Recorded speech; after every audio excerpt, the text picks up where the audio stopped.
panitia pelaksana kegiatan pelatihan Puskesmas Ramah Anak, Sekolah Ramah Anak, Konvensi Hak Anak tingkat Kabupaten Gorontalo tahun 2019.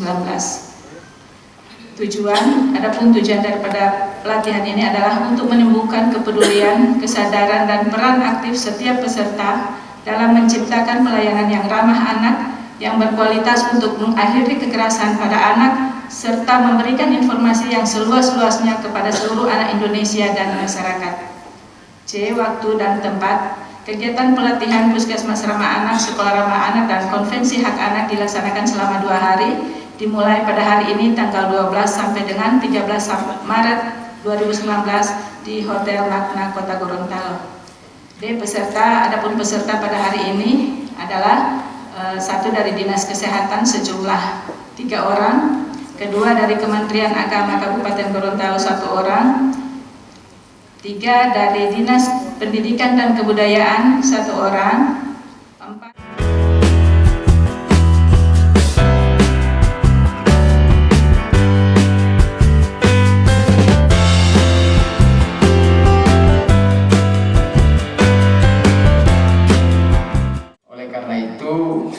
perlindungan terhadap anak ini sangat penting bagi kita, karena hari ini juga banyak problem anak-anak kita, baik itu terkait dengan kekerasan, terkait dengan perdagangan anak, penculikan, bahkan eksploitasi terhadap anak itu sendiri.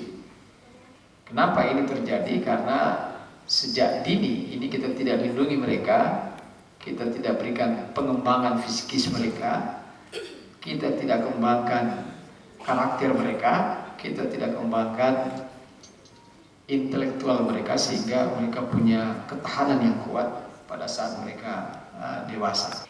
Jadi kita sudah mentor sebenarnya, artinya kalau sudah mentor itu sudah bisa memberi pelajaran kepada yang lain, sudah bisa mendorong yang lain juga baik. Maka kalau bicara ramah anak, maka saya berharap di seluruh lini harus ramah mestinya. Hari ini kan sekolah dengan Puskes. Nah, ini juga terima kasih kepada tidak hanya Dikbud tapi juga Kementerian Agama terlibat di sini, para guru-gurunya. Nah, ini yang saya kira yang menjadi pedoman bagi kita sekalian. Karena itu sekali lagi Dinas Pemberdayaan Perempuan dan Perlindungan Anak Bu Keka. Jadi mohon satu, ada pedoman yang jelas kepada mereka semua. Yang kedua, dibuat regulasi. Mungkin ada perbu yang terkait dengan itu dan itu dipadukan ke seluruh lini. Mungkin juga dengan PU, Ibu harus berkoordinasi dengan pemukiman dan sebagainya. Dan yang ketiga, ini harus dilakukan pembimbingan terus-menerus. Sehingga akan ada contoh-contoh konkret yang ada kaitan dengan layak anak ataupun ramah anak pada anak-anak kita sekalian, sehingga akan lahirlah anak-anak yang gemilang tadi menjadi modal bagi kita sekalian untuk membangun daerah dan membangun bangsa yang sama-sama kita cintai. Saya kira ini saja yang sampaikan. Terima kasih kepada Pak Amin Pati 5 atas kehadirannya di Gorontalo, minimal pulang kampung ini Pak. Oh, Bapak pulang hari Sabtu. Jadi mungkin masih pergi ke Gentuma lagi kira-kira. Jadi beliau hadir bersama kita dan kepada narasumber lainnya, harapan saya ini digunakan dengan baik. Terima kasih juga kepada Bapak Ibu sekalian. Semoga diikuti dengan baik apa yang kita lakukan pada hari ini. Saya kira itu saja, dan kepada Ibu Ketua Tim Penggerak PKK, karena ini juga menjadi program PKK, dilakukan kolaborasi yang baik sampai ke tingkat desa tentang gerakan ramah anak ini, sehingga tidak sekedar di sekolah ataupun di puskesmas tapi juga di seluruh lini kehidupan anak itu sendiri, terutama kepada orang tua, dan orang tua yang paling itu adalah ibu-ibu, karena ibu-ibulah yang melahirkan dan selalu berada dengan mereka. Saya kira itu saja, dan dengan membacakan basmalah Bismillahirrahmanirrahim dan memohon ridho dari Allah Subhanahu wa taala dan restu kita sekalian, saya membuka secara resmi pelatihan konvensi hak anak, bidang kesehatan dan bidang pendidikan dalam rangka melahirkan program-program atau model yang terkait dengan ramah anak di Kabupaten Gorontalo. Terima kasih. Assalamualaikum warahmatullahi wabarakatuh.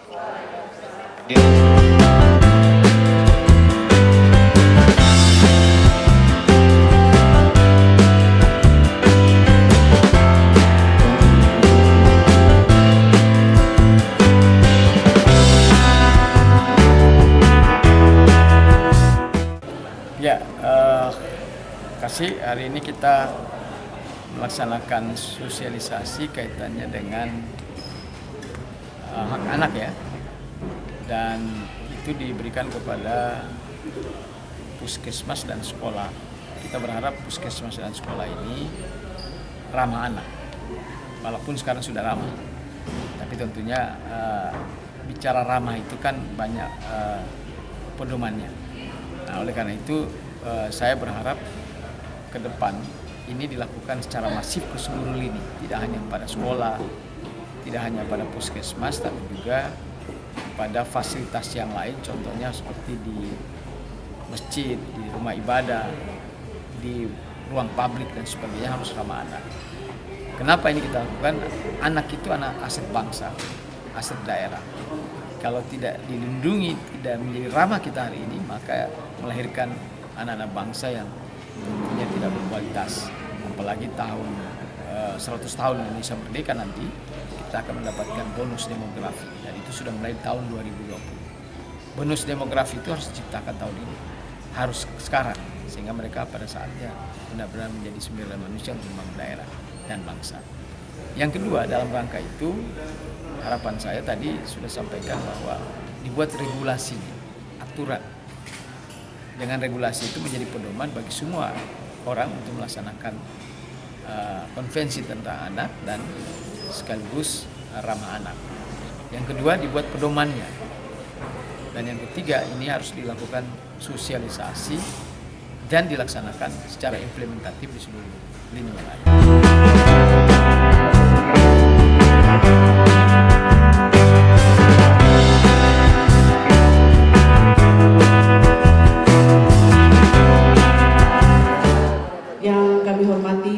Penggerak PKK Kabupaten Gorontalo, yang kami hormati tim ahli KLA Bapak Hamis Patilima. Selalu ditanya mau ngelapor itu di luar, saya bilang tidak turun susah, besok saya tunggu teleponnya jarang semenit, nanti ditanya. Nah ini yang mengeksekusi hal-hal yang seperti itu, saya malas menunggu, sehingga lebih baik saya turun. Dan saya perlu sampaikan kepada seluruh pimpinan sekolah, ini bukan masalah yang perlu kita uber-uber, tapi ini bukan hasil umum lagi. Namun harus pendidikan karakter sudah melekat di kurikulum 2013 yang kemarin dijadikan hoax untuk Pak Jokowi. Katanya Pak Jokowi menghilangkan materi pelajaran agama. Padahal tidak ada, hanya dibuat-buat karena munculnya pendidikan karakter. Nah, ini sudah keren ya, pendidikan karakter ada di PPKN, ada di agama. Kedua mata pelajaran harus berkolaborasi untuk bagaimana mendidik anak-anak secara kepribadiannya maupun kecerdasan emosionalnya.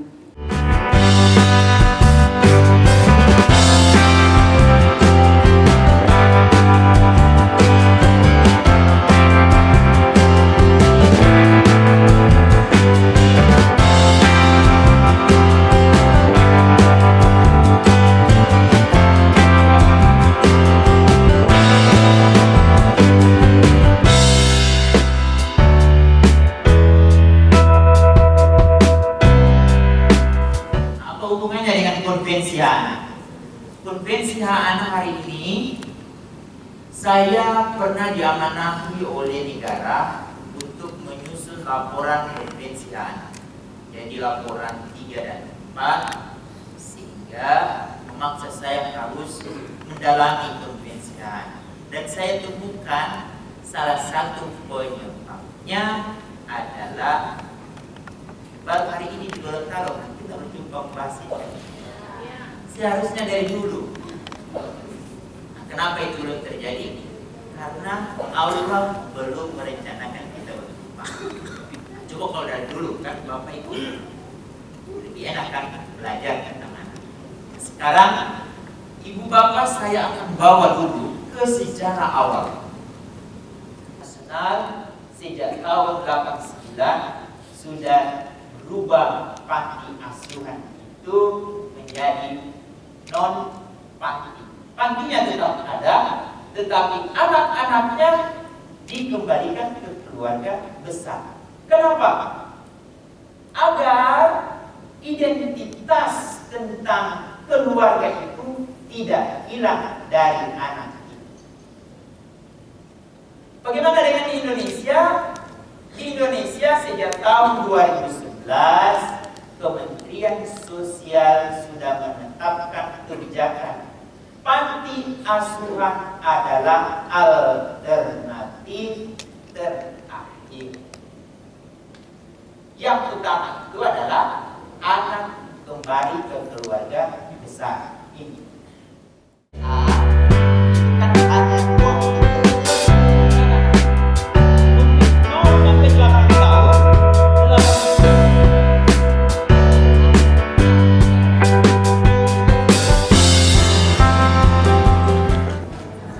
Seberapa penting KHA buat anak itu, Pak? KHA penting sekali untuk anak agar anak-anak itu pertama dia harus terlindungi, kemudian dia dihormati dan hak-hak dia terpenuhi.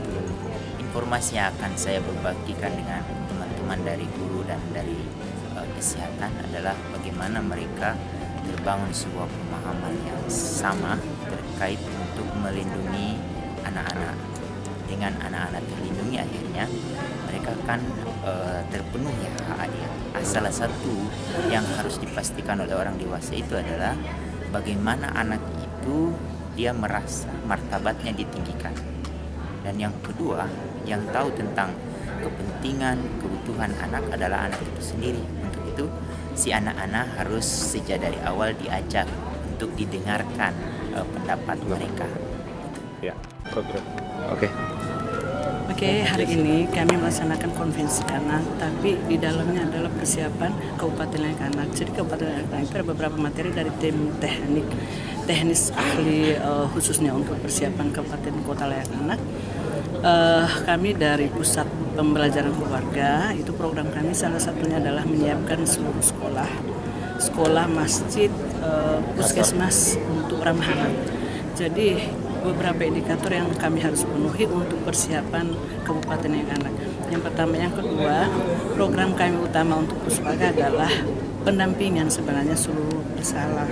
Itu nanti detailnya nanti kami sampaikan melalui program. Nanti materinya saya kasih supaya jangan sampai bagaimana ini ya. Cuman saya belum bawa materi masalahnya, tapi garis besarnya saja. Garis besarnya yang jelas pusat keluarga, pembelajaran keluarga salah satunya membackup semua persiapan sekolah ramah anak, puskesmas ramah anak. Karena titik sentral daripada kegiatan ini untuk persiapannya adalah masalah anak.